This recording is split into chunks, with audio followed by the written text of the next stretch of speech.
Hi, everybody. I'm Nick Gismondi.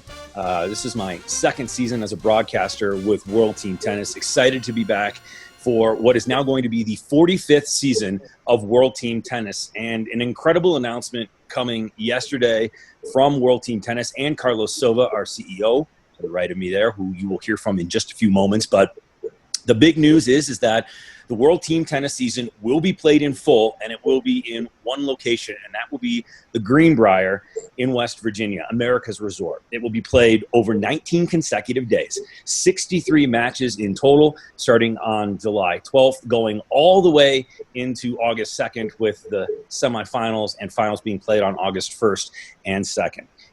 It gets more exciting because not only will World Team Tennis be the first major professional tennis league back, but probably also one of the first major sports leagues back.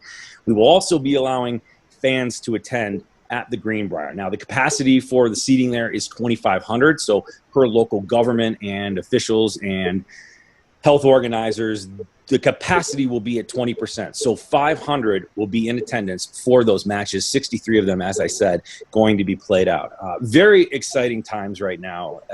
And for me, it's a nice little return to what is at least a light at the end of the tunnel in terms of normalcy. I'm going to bring in Carlos Silva right now, who is at the Greenbrier. Carlos, I know a lot went into this decision, and you're somebody who I've known and worked with for 13 years. You're always a find a way to get it done guy, and since I've known you, you've never come short of a mark that you set. You didn't hear either. What went into the decision making? How hard was it to find a city and settle on West Virginia? Because I know there were several. Yeah, there were, Nick, and it's great to be on today. Good to see you, of course, and thanks for the media joining today.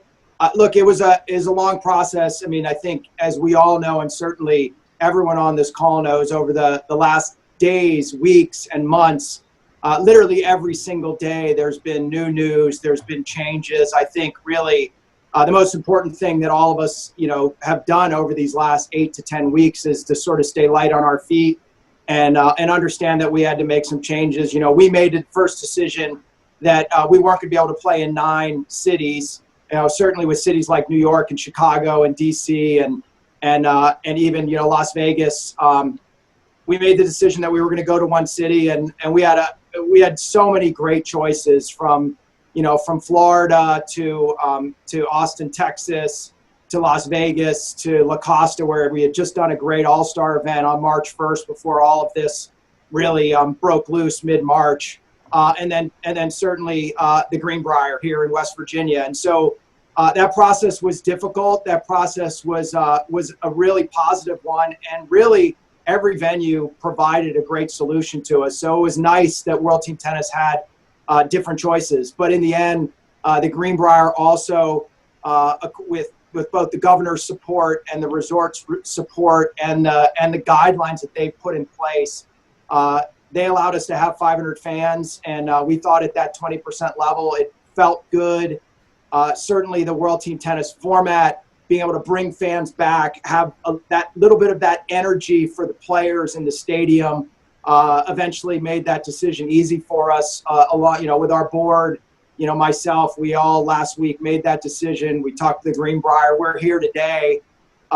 And doing, already, getting into the site survey. The resort has already opened for Memorial Day in a limited capacity, and everything is opening on a weekly basis, from golf to tennis to eventually the casino and then all the other facilities here. So really excited to be here at Greenbrier, but mostly really excited that the World Team Tennis season is going to be kicking off on July 12th, and it's going to kick off in its entirety. So it seems like all the feedback I've gotten over the last 48 hours has been nothing but positive. So we're certainly excited. Yeah, it's truly an incredible feat given the circumstances that we're currently in and how things have played themselves out. Now, there are a lot of factors that went into this. Certainly having rooms and having everybody in one spot and having a facility that is really up to par for what World Team Tennis likes and enjoys. So you have that fan perspective. You've got tons of practice courts, but you've also got the ability to really kind of keep everybody in a place and give them that ability to practice, give them that ability to stay centralized and sort of have that entertainment factor feel that World Team Tennis is known for as well, correct? No, absolutely. And we love the fact that the resort is all enclosed. They've got a beautiful 2,500 person stadium. So that 20% level felt really good, felt safe, felt like the right way to start. But it's also great that from the hotel to the court, the players can walk, the players can be in a setting here in West Virginia. West Virginia has had a low incidence of COVID-19, lower than many and most of the states in America. So again, a positive. Here at the resort, they have a great list of guidelines. You can go to their website and already see their guidelines. So it gave us great comfort that, even small things like coming into the resort yesterday when we got here, we had a temperature check, coming in our car with the security guards as well. And so they're putting those things in place. All of the staff here on the campus and at the resort are wearing masks. And so it's great that we have a partner that's also thinking about that. And that helps us not just at the resort level, but at the local level as well as the state level. And then ultimately, all the guidance we get from the CDC and the White House, where, we've been like all the other leagues in communication with them, around, international players, getting here, travel, and all of those issues that we're sorting through, both yesterday and today. All right, we're going to open up to questions from the media in just a moment, but one more for you before we get there. Tell me about the reception that you're getting from the players. And I know that based on the fact that they would love to get some competition in before things really kick off in DC later in August too, there's a lot of phone calls I'm sure you're fielding, and the field that has already been assembled for this WTT season is fantastic. But maybe speak to me a little bit about the feedback you've gotten from the players and who we're really excited about seeing this year. Well, I mean, even before, as we assembled our season before the All-Star match happened on March 1st, if you go back to February and the Bryant brothers playing a full season in Vegas, Sam Querrey playing a full season for us, Stevie Johnson, Sloane Stephens anchoring the new Chicago team, the Chicago Smash. The list was already so deep, and it just goes on. And that was before things started to, get shut down. With everything shut down, I can tell you that nearly every player in the world has now called, and certainly all of them were also waiting for us to make the city decision. I think, and rightly so, everyone had heard we were going to choose one city. That was our first announcement, but I think everyone was waiting. Where are they going to go? How does that feel? Is it really going to happen? And now we've announced Greenbrier. We've announced the season on July 12th. We continue with CBS as a great partner. We continue with ESPN as a great partner. And then we also now add the Tennis Channel with matches as well. And, Matt Elefant, who runs player services for us, that his phone has been ringing. You name the player, they've called. We're trying to accommodate as many players as we can. The rosters were set, but there's always room for star players, and certainly in the format that we've got with 14 regular season matches, which is our normal format. There's still plenty of tennis, and also with this new, with this coming back and the players haven't been competitive, there may be some desire from the coaches to have a bench to be able to swap players out, because they might get tired in those first few days coming back and playing at a high level and not just practicing, because as we all know, practice is one thing and competitive play is another. So we're really pleased. We're trying to sort that out, and certainly over the coming days and certainly probably the next week to 10 days, there'll be some more announcements of some more players that'll be joining us here in Greenbrier. Exciting stuff. Lots more news will be coming out in the coming days as well. Now what we'll do is we're going to open up some questions from some of the media. What I'm going to do is if you have a question, raise your hand digitally. I'll call on you. You can ask Carlos with that question. And then if you could just unraise your hand after it's been asked. And if you have another one, we can get you in later. Let's start it off right now. Mark Berman was our first one to chime in. So, Mark, again, if you could just give me your first and last name and what affiliation you're with. Yes, Mark Berman of the Roanoke Times in Virginia. How you doing? Let me ask you. Obviously, we've seen some places like NASCAR opening up without fans. What made you guys think, that either because of the Greenbrier setup or just your desires? What made you guys think, what, it's safe for us to have fans and do it in this way? And also, if you can kind of address, will fans be asked to wear masks, or what kind of social distancing will they be asked to do? And obviously, what kind of testing maybe for the players? Sure. So a bunch of questions there. I'll try to give you an overview. I'll start with the players. So I'll start with the fans rather. So we all of us, and I say all of us because we're all in the sports business, have been looking at what's happened from the UFC fights that happened in Jacksonville to the NASCAR races, to the UTR matches that have happened down in Florida. The match with Phil and the Stars with both Peyton and Brady last weekend. So all of us have been looking at all the guidelines of how everyone has dealt with the way to be safe, because we all want to be safe, and we want to be safe for our staff, for our fans, and for our players, and all of our personnel. And so we've watched that. I think we really thought, as we looked at Florida and Texas and Nevada and West Virginia and California, that the first step was that the state was open.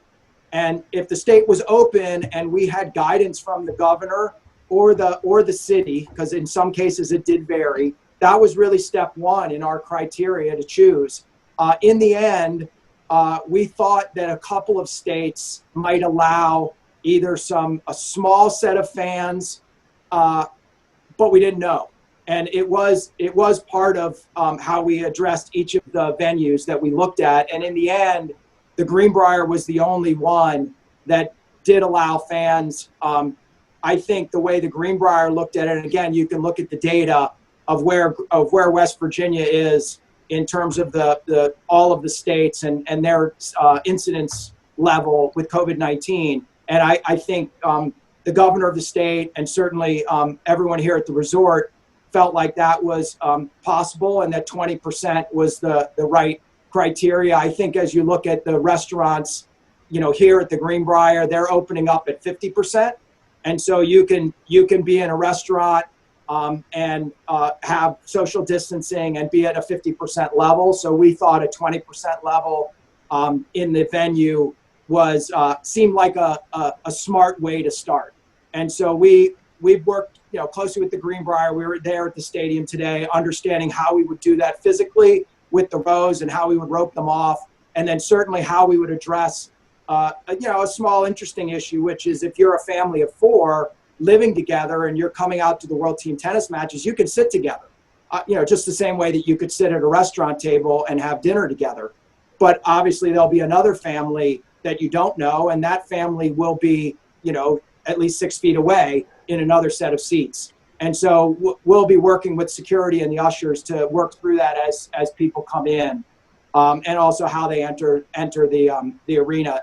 Here on site, and again, their guidelines are published on the Greenbrier site. All of the staff are now wearing masks. It's the end of May. That may or may not change between all of June and the 12 days into July, which is when we start on July 12th, Sunday, July 12th. But as of right now, when I'm in my meetings here, everyone that's on the staff is required to wear a mask. So if you're getting a coffee, if you're having breakfast, even the staff that we're meeting with on the venue, daily venue stuff, they're all wearing masks while they're working with us. The guests that are here on site are only required to maintain social distancing. And if you'd like to wear a mask, you can, obviously. And so we're looking at those same guidelines for how we address the fans. And then from a player perspective, as I mentioned, when I entered the resort, I had my temperature checked. And I think there's been, different levels here from, the UFC fights to the NASCAR events, as well as, some of the golf stuff that's happening. And so we are working with both the resort and the governor's office around how that testing will work on the way in, and then what the daily temperature checks will be for players that are then entering the court on a daily basis. So there will be medical and daily checks associated with that, and we're gonna publish those final guidelines in the next week as we sort through it with them. Awesome. Thank you, Carlos. Our next question will be from Todd Strain, who is with NBC7 in San Diego. Todd, go ahead. Hey, Carlos. Todd Strain, NBC7 San Diego. You touched on the testing. How often will players be tested, and what happens if a player tests positive? Yeah, again, good question, and really the same same perspective. We've got a lot of different answers to that question. We're finalizing those now. I mean, obviously, as we looked at the answer to that question, that answer was different in Florida. That answer was different in Texas. That answer was different in California, Nevada, and now West Virginia. And so now that we've chosen the Greenbrier in West Virginia, we had come up with a basic set of guidelines, and that included testing on the way in and daily temperature checks. We're now meeting with West Virginia to now finalize what those guidelines will be, and then we will also publish them alongside of what the Greenbrier's guidelines are that they've already published. And I will also tell you that in all of these things, and again, it's just being practical, we'll continue to monitor those on a daily basis between now and July 12th. You got to come up with a plan. You got to execute against a plan, but you also have to understand sort of how things change, to the left or the right, depending on what may or may not happen. And we'll make those adjustments as appropriate, including if somebody, would test positive on the way in. I mean, they would be pulled out immediately, and they wouldn't have been with anyone else on their way in. And look, I think we saw that in the first UFC fight in Jacksonville. There was a fighter that I believe went through Orlando, and when he arrived, didn't feel well, and he tested and got pulled out at face-offs. I think we all remember he had on mask and gloves, and everyone else continued, and things went well. So again, we'll publish those final guidelines in the next week and sort it out and get aligned with the Greenbrier in West Virginia on that. Todd, thank you. Carlos, thank you. John Lupo from Vavel Media is next up. Go ahead, John. Hey, Carlos, how you doing? Great. Two-part question. Number one, when did you make the final decision that the season would go ahead, and did you speak to any players and coaches that had already committed? And the second thing is, I know the Bryan brothers had committed before the coronavirus pandemic had broken out, but how important is it, considering everything they've done for tennis, and they are retiring and this is their last year, how important is it that they are sort of a symbol for, as Nick said, this is the first, World Team Tennis is sort of the first real professional league that's coming back, to have the Bryan brothers and everything that they represent to continue to commit to a full season even through the pandemic. How important is that? Yeah, so let me start there. Look, the Bryan brothers, if you got a chance to watch either be at the All-Star event or watch the All-Star event on CBS, the Bryan brothers are amazing. They truly are just super nice guys. They're incredible talent, and they're the best ever. And if you get a chance to see them live, you understand it even now at age 41. And so we were super excited when they committed to play a full season for the Vegas Rollers. We were super excited to have them at All-Star, and I think they won MVP at All-Star too, which was really cool. And it's really great that they're excited to come and play. There's been no change. In fact, I feel like the players are probably even more excited to play World Team Tennis. Certainly those guys and gals that had signed up for a full season, they were already excited. But I think, look, all of us, we're a little itchy, and we're itchy to sort of, get out and get some fresh air and sort of get back to work. And so I think that's how they're viewing what we're doing. I think everyone was sitting on the edge of their seat wondering, to your question of when we decided. We've been working through the process, and try to do the best job we can of keeping our players, coaches, general managers, owners, sponsors, distribution and media partners understanding what we're doing. That's very important to me as the CEO of World Team Tennis, that we don't blindside anyone and we help everyone understand this process that we've all been going through, because it has not been one day and you decide. It has been a daily process every day to grind through this and understand where things are going to go. We made a decision on one city, maybe I think it's been 3 weeks ago. We put that out there. We made a decision on the final cities, and we told all the final cities who we were talking to. We didn't keep it secret. We let them all know. And the reason that we did that is because all of the states really didn't know if they were going to be able to come back until recently as well. So we were working with all of them, and it was very difficult to call them and tell them that we weren't coming to their states. It felt like, it was like a breakup call. It wasn't easy because they were all very helpful, and they had staff, and they put plans together and hotels and how to put the court down and really accommodate 9 teams. So, but we made that decision last Thursday, and over the weekend we worked through some final contract issues with the choice here at the Greenbrier, and now now we're here already getting to work because it's about 45 days till the season starts. There's plenty of work to do. As with all the questions you're asking, they're great questions, and we're working through those every day so we can be buttoned up, ready to go, and then put on a great show for not only the players and the fans that can come here live, but also for our partners at CBS, ESPN, and the Tennis Channel, because all of them, including all of us, want to see live sports, and so we're just happy to be one of a small piece in the fabric of live sports coming back. John, thank you very much. Bill Simmons, Inside Tennis, you're next, sir. What do you got for Carlos? Congratulations, Carlos. Well done. Obviously, all culture, tennis has been kicked in the gut. Can you just step back for a minute and just talk about what you think it'll mean to have Sloan out there and the brothers and Query and just real competition? And if you could, can you talk about some of the big names who have contacted you? Sure. Look, Bill, when you asked the question just now, I kind of got chills. It means a lot. I mean, look, we've all been, every single one of us around the world have all been in the exact same situation. We've been likely, under stay-at-home orders for, 30, 45, or 60 days, hopefully maybe getting out once a day for, a walk or a run or a bike ride, but all in the same situation, all a little scared, not really knowing, what would happen.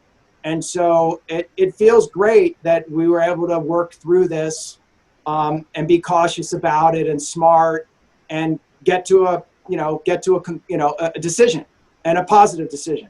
And the positive decision is because we're all hoping that things are getting back to a more normal place, even though there's still new things that we're all going to have to do. I mean, shaking hands and giving people a hug that you haven't seen. Don't do it. Can't do it anymore. So you say hello to people when you see them, and you stand 6 feet away. And so it feels great. I think it feels great for tennis. I feel very lucky to have an ownership group that supports us. That has given me the support to make these decisions and bring options to the board so we can move forward. And having that green light feels great for the fans. In terms of who's calling us, I think you saw just a little while ago. I think we heard that Mark Stein had put something out around Naomi Osaka being in conversations. We've talked to Naomi for a long time, even going back to last year, about playing World Team Tennis. She's played before, and so that's just one great name that would also help with some international coverage over in Japan and elsewhere too. Look, John Isner played for us last year, and he only played one night because he left to go to Newport the next night. there's a real opportunity for, John to now, play more, because he's not going to leave to go to Newport, because unfortunately all of our friends at Newport, and I love Newport, won't be able to play this year. And so, I tell you, Bill, everyone's been calling. We're just trying to figure out how to make it work. We've even talked about an interim draft, because we may have so many extra players that we don't just want to place those players on teams. So we probably will. We've talked about that. We haven't finalized it yet. We're getting the list of players together. And then the other piece of it that has also changed is there's been a number of players that were going to come in for 1 night, 3 nights, 5 nights, and now they're going to play the whole season. And so those changes are coming as well, and we're sorting through them. And look, all of you on the call will be the first to know how that gets sorted out. I do think the first step for not just us, but certainly for the players was, where's it going to be? Is it going to feel right? And what else will be happening in tennis at that time? I mean, look, a week ago, I think it was, maybe it was 10 days ago, you can remind me, but the ATP and the WTA was still only delayed till, July 15th. And now the ATP and the WTA are delayed till August 1st. And so that's changed the equation as well. And more players want to get back on the court and compete. And there's no better way to do it, whether this was happening or not. And not just because I'm the CEO of World Team Tennis. World Team Tennis gets these players ready. I think many players have done well at the U.S. Open because they played a full season at World Team Tennis, and they played singles, doubles, and mixed doubles, and they were ready for big ATP and WTA tournaments later. And so they're all excited to come back and sort of, probably work themselves back into shape, because they'll need that. And they've got, a 14 match regular season to do it. And then of the 9 teams, 4 teams are going to make it to the playoffs. Those semifinals, 1 versus 4 and 2 versus 3 will be live on CBS Sports Network. And then for the first time ever, the finals will be on CBS broadcast on Sunday, August 2nd, which is massive. I mean, it's massive for any of these players. It's great for us. I'm excited about it as a fan. And so that's new. And then, I'll just remind you that there's also $1 million of postseason prize money at stake that also has never been done at World Team Tennis. These players get paid well during the regular season as great athletes. And then the top 4 teams are going to then compete to split $1 million, $125,000 to the 2 semifinalists, $250,000 to the runner-up, and $500,000 to the winners. And they'll get to raise the King Trophy. And inside of all of this, we've maintained all of it. We've kept the format. Everyone's going to come together in one city, but it's still going to be great. And it's super exciting. Bill, thank you. Carlos, always in depth. Alex Gruskin of Cracked Rackets. Go ahead, Carlos. Hey, Carlos, how are you? Good. Question for you, and I know these plans are still being worked out, but the fact that there are 9 teams this season, that means there will be probably in excess of 50 players participating in the World Team Tennis season. Is the plan to ensure that all 50 players stay at the Greenbrier throughout the duration of the season, or will you allow players to shuffle in and out? And when they do so, will you test them again to ensure they're not bringing back anything with them? I know that was a multi-part question. I apologize, but just curious where you guys are at. Yeah, it's a great question, and the plan is to have everyone come and everyone stay. And they will be tested on the way in, and then they will have medical, some series of medical temperature done on a daily basis. And so, yes, the plan is for players, coaches, staff, production, hosts like Nick, executives like myself, owners, et cetera, to all be under the same guidelines. If that changes and there's a variance to that, they'll still be put in through the same system. But right now, that is our plan, for everyone to come in on July 10th and come into the Greenbrier, have a couple of days of practice, and then the first matches go live on July 12th. The other thing that we've set up here at the Greenbrier, because it's such a fabulous facility, and if you haven't seen their stadium court, it's really beautiful. But there are weather issues. It does rain in West Virginia in the summer. And we're going to be playing at least 3 matches a day, 10 o'clock, 2 o'clock, and 7 o'clock, all live on the networks that I've mentioned. We also will set a full production court indoors, set up at the same levels, so that every match will happen in case of rain. Fantastic stuff. The fortitude and the thought process that has gone into this by Carlos and the team, truly amazing. As the more details continue to emerge, it gets even more exciting, and you just see all the work that has gone into this. Nina Pantic of Tennis.com and the Tennis Channel is next up with a question. Hi, Nina. Hey, I just wanted to know if you have like a timeline for when you'll be confirming match schedules and players and all kinds of events that are happening on site. That's a great question, Nina. I anticipate by the end of next week, everything will be locked down. We're in the process right now of confirming the matches. As you know, with our distribution partners, CBS and CBS Sports Network are linear. So there are time slots associated with those matches. There'll be 2 matches on CBS broadcasts, one on July 19th, and the finals that I mentioned, there'll be 15 matches on CBS Sports Network Live. Then the other linear partner that we've got here in the U.S. is the Tennis Channel. So we're working through which matches they would take inside of their broadcast grid and schedule. And then ESPN Plus, because ESPN Plus doesn't have to fall inside of their grid, they provide us some flexibility with the other matches to be able to put them on the ESPN Plus platform, because they can take the 10 o'clock, the 2 o'clock, or the 7 o'clock. There's no real issues around collision with the other live sports that they may or may not have on ESPN Plus. So we're sorting through that right now, and we're sorting through it this week, but I anticipate it'll all be done next week. Thank you, Nina. Thank you, Carlos. Daryl Nash from USTA SoCal with the next question. Daryl, go ahead. Good morning, Daryl Nash, USTA SoCal. Carlos, as you know, we have 2 teams here in Southern California.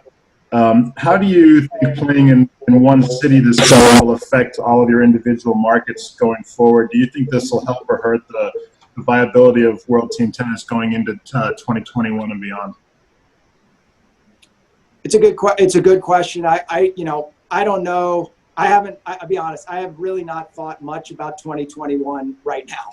There's been a lot of sleepless nights, a lot of branches on this decision tree that we've gone through, both personally and professionally, over the last 60 days. So I have not really thought a lot about 2021. I can tell you that going into 2020, before we all got put into the world of a pandemic, we were very excited about expansion in Chicago. Is our 9th team.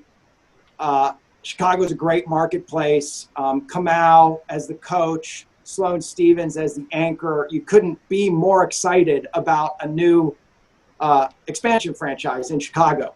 So we are already thinking a little bit about where we expand in 2021. You mentioned that we have 2 teams in Southern California. We've had a lot of interest from Northern California. The plan, although I haven't given it a lot of time, the plan would be to get back on track and immediately look at expansion to 10 and possibly even 11 or 12 teams in 2021. But for right now, it's about bringing everyone together and making sure that everything is buttoned up for 2020. Coming out of 2020 on August 3rd, maybe we'll take a day off. I think everyone will have earned a day off on August 3rd, and then we'll be right back at it on August 4th. And by the way, let's not forget that the WTT All-Star match in 2020 was a massive success. Great numbers on CBS, 3,000 sold-out fans. The match was sold out 3 weeks in advance. I mean, that's only 8 months away, and so that's another piece of the puzzle as we look at the right cities and partners to have a great All-Star weekend too. And so all of those things will be right back on the plate for, look, I've got a great team, both operationally and they do a great job with the players. Everyone will be right back at it right when the season ends at the end of August. Daryl, thank you very much. And I think that's all we have in lines of questions. Obviously, everything that's going on right now is very fluid, and things will most definitely continue to change with player signings and other news coming out of Carlos as the days lead up to World Team Tennis kicking off at the Greenbrier on July 12th. Thanks to everybody that joined in media-wise. Carlos, thank you so much always as well for everything you continued to contribute and for what you pulled off this year. Thanks, Nick, and thanks for hosting us today. You know, Nick's done a lot of work for me over the years. He's also done a fabulous job on our really big matches on CBS as our host. So, Nick, thanks for being here today. We look forward to having you in the season. And then, look, for everyone out there, you know, thanks for calling in today. But over the last 6 weeks, 4 weeks, 2 weeks, and then into today, you have all been very supportive. And so we appreciate it. We're going to continue to grow World Team Tennis. We think we've got a fabulous and great format. I know the fans love it. I know the players love it. And we're going to continue to grow it. So thanks for your support. And, thanks for being on today. Stay safe. And like always, we'll keep you up to date, literally on a daily basis if it's needed, to let you know what we're doing so you can continue to let all of our fans know what we're doing. Thank you. Carlos, I guess we do have time for one more question. Mark Berman chimed in for one more. So, Mark, okay. we'll go with one more final question here from Mark. Sorry to ruin your wrap up there. I just That's okay. Just want to clarify. So, was the opportunity to have fans, was that the main reason that kind of put Greenbrier over the top compared to the other sites you were considering, or were there a lot of factors, not just was it the main appeal, the opportunity to have fans? You know, it certainly was. I like the way you said it. It was probably the last thing that put it over the top, but there were also so many positives about it. We talked about it today. One place, the hotel, being able to keep everyone together, being able to walk in the same environment throughout the whole 3 weeks was another important piece that the Greenbrier also had a check mark on. A few other places did. Certainly the casinos in Las Vegas had that as well. And certainly La Costa had that as well in California. But many factors went in. But, along with West Virginia being on the lower side of the incidence track and data on how all the states have done. Also great support from the governor and great support from the resort. And then to your point, the thing that put it over the top, maybe the final positive piece, was being able to put 20% of fans in there so that, fans could also feel like the excitement of World Team Tennis coming back and being, one of the first live sports leagues that's coming back. So no other site you would consider would have let you have fans, I guess? No other site did. And a few were submitted, and a few came back and said we could play the season, but that at this time, which, our decision was now, we couldn't wait any longer to get operationally ready. So you have to make the decision based on where, the facts that you had today. And West Virginia and the Greenbrier was the only facility that would allow us to have the 500 fans, which turned out to be about 20% capacity in the stadium. So yes, it was the final positive, thumbs up for us to make our decision. So the other sites in the running were what you said, La Costa, Vegas casinos. The others, if I'll go west to east, was we actually had a number of places in California, but La Costa was our lead, being in a safer southern location. And then the Orleans, where the Vegas Rollers play, a great partner. We did the playoffs there and the finals there last year. They're a great partner with the Vegas Rollers. They were there. We were going to go to Austin, Texas. We used to have a team in Austin before they moved to Orange County. So we looked at securing there. And then we also secured the arena that the UFC fight was in. We really liked what they did and liked what Jacksonville did. So we had also secured that along with the Greenbrier. And so we had a very extensive process of laying all of these out, keeping in communication with each of the states and the venues on all the guidelines. And then ultimately we chose the Greenbrier here in West Virginia. All right, guys, thank you so much. And as a reminder, Carlos is always available, so make sure you reach out to Steve Pratt and the PR folks at World Team Tennis if you do have other questions for him, or if things obviously continue to pop up. If there are any other major announcements, we'll continue to do these for you as we lead up to the World Team Tennis season at the Greenbrier in West Virginia on July 12th. I can't wait to be a part of it again. I know everybody's excited about it, and thanks again for being a part of this today. Carlos, thank you again so much. Everybody stay safe. Everybody stay healthy. Thank you so much. Can't wait to see you on July 12th at the Greenbrier.